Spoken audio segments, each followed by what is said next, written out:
Being a politician, that's already part of our job. I mean, that's already expected of us, that once you enter into politics, you automatically earn an enemy. No? It's impossible for you. Sabi nga kanina ni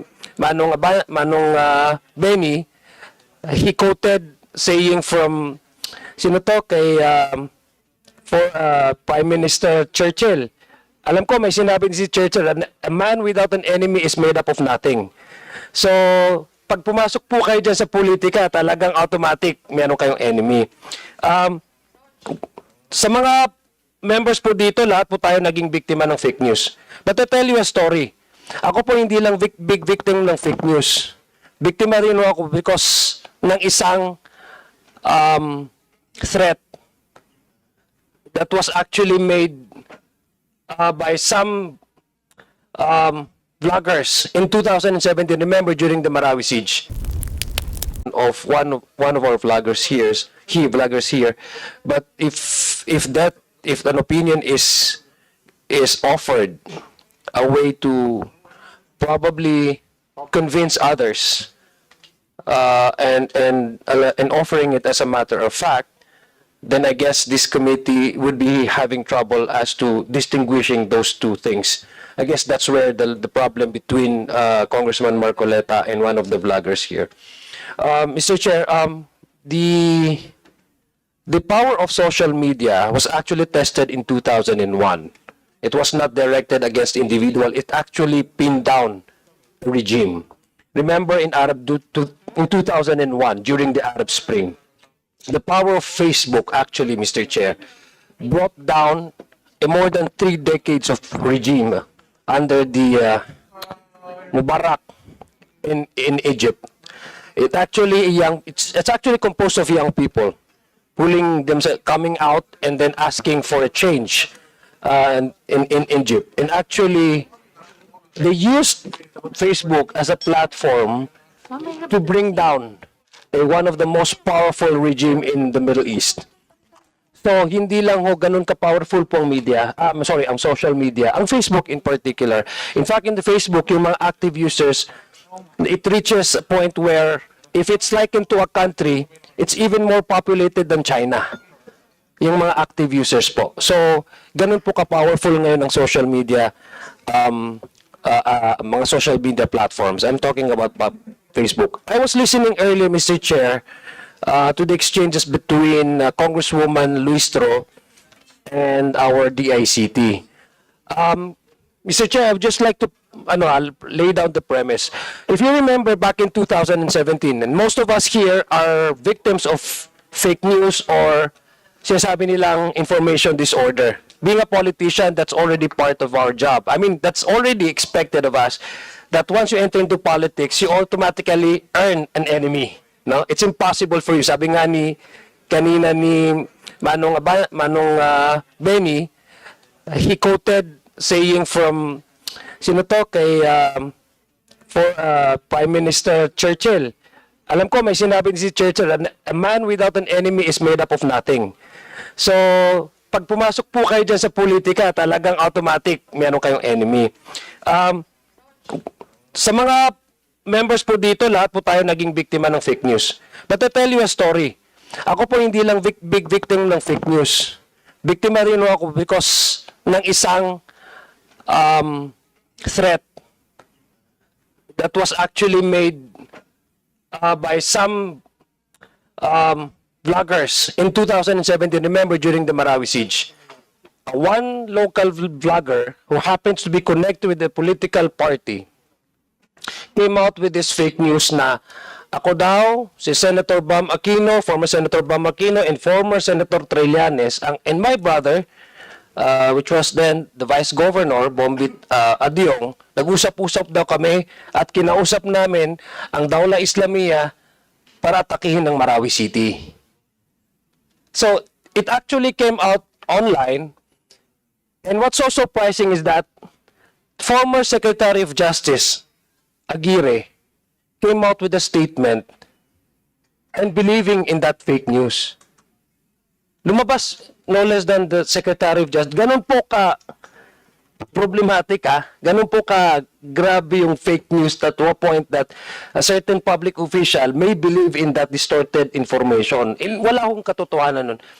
Fortunately, sabi nga ni Miss Tikia, we have to go and answer this and correct all this false information.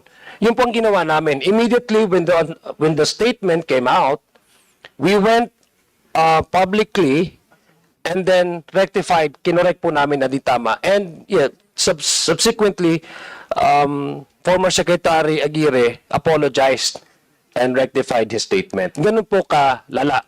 Pangalawa, Facebook was also used as a means to propagate.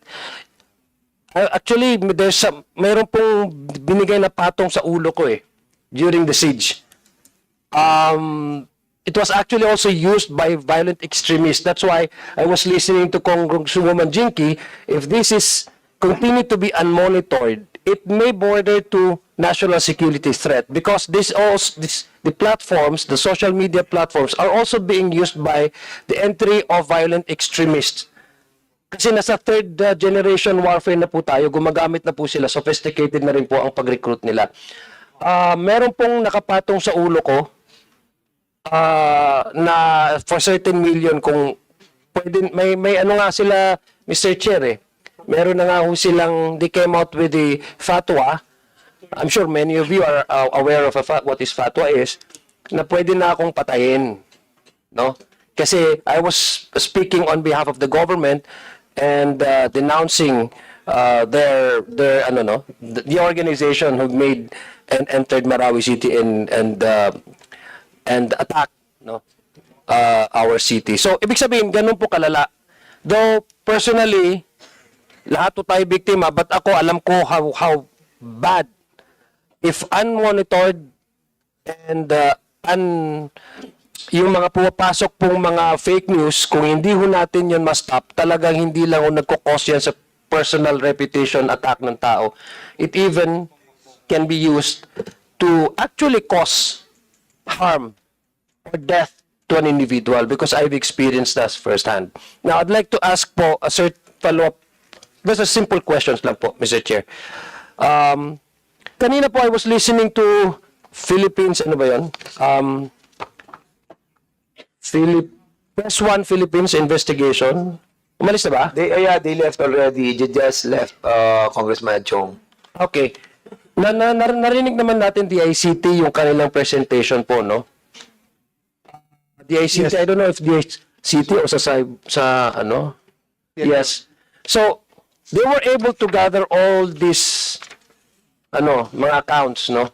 And they said na meron mga peddlers, meron mga amplifiers, if you want to use that word. Parang pagkaintindi ko is there's a source from a foreign country and then ito yung mga gumagawa sila ng mga narrative against or at least to demean our claim over certain areas in the sea, West Philippine Sea in particular, and then pinipedal sa baba or binag-magnify. They were able to gather all these accounts. How may I ask? I believe this is a private company and they belong to a private sector, but may I know if the ICT would also be able to gather? Do we have the capacity to probably get all of these informations? Kasi kung if we listen to their presentation, it borders, number one, it can constitute into treason, into rebellion, because they're propagating something which is inimical to the interest of our national security. And so I'm just wondering how do we be able to at least police. Sabi nga ni Congresswoman Jinky Luiso kanina, if it's a continuing crime being committed, why is there no arrest ever made? So I just want to find out from the ICT. Yes, Mr. Chair, if I may, with regard to the question of Congressman Adiong, earlier during our presentation, we mentioned that the DICT, along with other government agencies, are looking into how certain individuals and certain accounts are helping amplify campaigns against the government. And yes, we have reported also in the past, including some press conferences, that we are aware that certain Chinese influences who claim to be US-based strategy outlets or consultancy firms, yung iba nga ginagaya pa yung westernized, I would call it westernized names of publications, parang ginagaya nila. Then they parrot the line of Pero I think yung presentation po, Mr. Che, kanina, nung isa sa mga, yung Press One Philippines, meron parang feeling ko may na-identify sila ng mga accounts dito eh. meron, Your Honor, but we don't want to sinabi ko rin po kanina, we are willing to discuss in executive session. Okay. These are all, But you do have the data and the information of we all of have this. some information. I think and we do share this information to our. But you don't need a new law for that, for you to be able to track down and maybe probably find a possible offenses that these accounts or those who are behind operating these accounts are guilty of, no? That at least at the very least they have violated a certain laws. Thank you for asking that question, Your Honor. We go around certain laws. For example, you've heard of the case of espionage. Okay. We've also filed cases, yung binanggit ko kanina, yung nagre-recruit si Mr. Wang, who was recruiting AFP personnel, both active and retired, using multiple accounts, multiple FB accounts. But so we use existing laws. But of course, But let me ask you this. Let me ask you this, Mr. Chair. Are these contents also being peddled by vloggers online? Or are they done discreetly? Kasi gusto ko yun ang gusto kong tanungin eh. Are all these accounts operated behind, kasi may sinasabi silang bots eh. I'm sorry but I'm not really familiar with with these terms. Hindi ako techie na tao eh. Meron akong naririnig sa inyo na it's being operated by AI. Sometimes hindi siya tao kasi yung responses niya is to kumbaga it's not normal for a person yung speed ng kanyang pag-react sa mga certain posts online. So are all these accounts that are under nakuha ng are these all being operated by AI or by certain groups or individuals? And my next question is, are all these contents also being peddled by known vloggers? And what are the steps that you have done, just to at least ma-stop itong ganitong mga information? Kasi it borders our national security. That concerns me. Yeah. Mr. Chair, the answers to your queries, we'd like to have an executive session. Okay. Okay, thank you.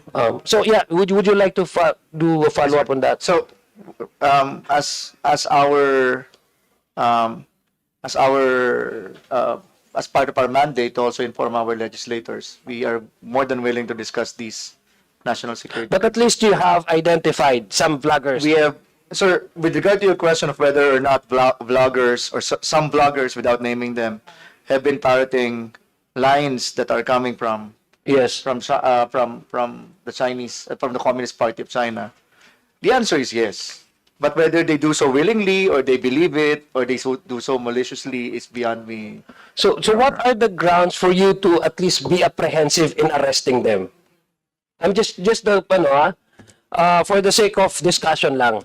Sir, there are various reasons. Do we have meron bang batas na hindi na or it just yung lack of batas para ma-implement No. yun? O halimbawa ma-aresto yung mga ganitong mga peddlers? Sir, Your Honor, if we're talking about national security, if we're talking about our claim on the West Philippine Sea, Because that's what I gathered from the presentation eh. There are various reasons kung ba't natin pa hinuhuli. It could be that there are follow-up operations. It could also be that we're trying to get to the bottom of it. Kung national security, sir. But it's not because there's no batas that is now operated. Your Honor, it's to be truly honest, it's a very complex question. Number one, Kasi in aid of legislation tayo dito, that's why we are soliciting all your inputs and answers kasi we want to find out if there's kung may absence ba of a certain legislation that we need to enact para at least Yes, sir. you can close the gap. yes, sir, kasi medyo complex yung question. If we're talking about espionage and malign influence, there is a law being supported by the National Security Council and the National Security Advisor regarding the amendments to the espionage law. With regard to fake news, the ICT and the CICC as a council have been actively espousing for social media regulation and also for amendments to the Cybercrime Prevention Act. So, I understand, Your Honor, that PH1 gave a very comprehensive and perhaps compelling picture of how Chinese malign information seeps into the political blogosphere. But like I said, Mr. Chair, while we have some information that may possibly corroborate that claim, I understand if it's I understand if it's a classified information and you are not supposed to share it here. But yes, Your Honor, we do espouse for certain amendments to certain laws to make our life a lot easier. Yeah, okay. Kasi yun ang pagkadating ko dito, Mr. Chair, yun ang unang-una kong narinig eh. The reason why I premised my questions yung background po na na-experience namin in 2017 because this is not a joke. I mean, you've seen how the effects of the entry of violent extremism using the media platforms, social media platforms in recruiting others, young people. And kasi what they did, Mr. Chair, based on our experience, is that they also propagated fake news eh. And somehow they gathered audience at itong nang nangyari. That's why ito pong issue about yung mga information, misinformation, disinformation, it does not only circle around the issue of politics or propaganda. Something is even more sinister when they use it to attack our national sovereignty and national territory, di ba? Kasi na-experience po natin yun back in 2017.